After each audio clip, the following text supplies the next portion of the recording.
నమస్కారం అండి.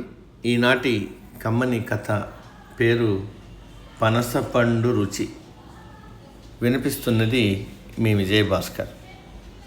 ఒకప్పుడు ఒక వృద్ధుడైన కాబూలి బెంగాల్కు వచ్చి ఒక పళ్ళ దుకాణంలో ఒక పెద్ద పండు చూసి ఆశ్చర్యపోయి, నేను ఎన్నో రకాల పళ్ళు తిన్నాను కానీ ఇంత పెద్ద పండు ఎక్కడా చూడలేదు, అది ఏం పండు అని అడిగాడు. అది పనస పండు, చాలా రుచిగా ఉంటుంది, దేశంలో అందరూ తింటారని దుకాణదారు చెప్పాడు.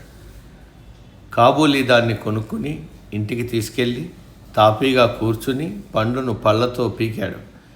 దాని వాసన దివ్యంగా ఉంది, రుచి అంతకన్నా దివ్యంగా ఉంది. కానీ పాపం అతనికి పనస పండు రసం సంగతి తెలీదు. నిడువైన అతని గడ్డానికి మీసాలకు రసం అంటుకుంది, చేతులకు అంటుకుంది. కడిగితే మరింత అన్యాయమైంది. బూడిద పట్టిస్తే అది కూడా వెంట్రుకలకు చేతికి పట్టుకుపోయి వదలనే లేదు. బెంగాలీ బాబులు అలాంటి పండుని ఎలా తింటారో కాబూలి ఊహించుకోలేకపోయాడు.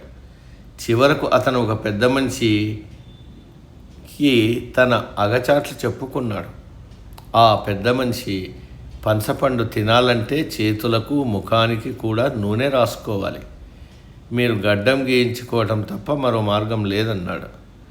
కాబూలి అలాగే చేసి పనస రసం జిగురు బాధ వదిలించుకున్నాడు.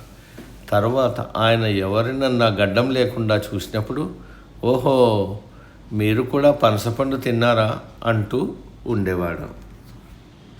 సమాప్తం.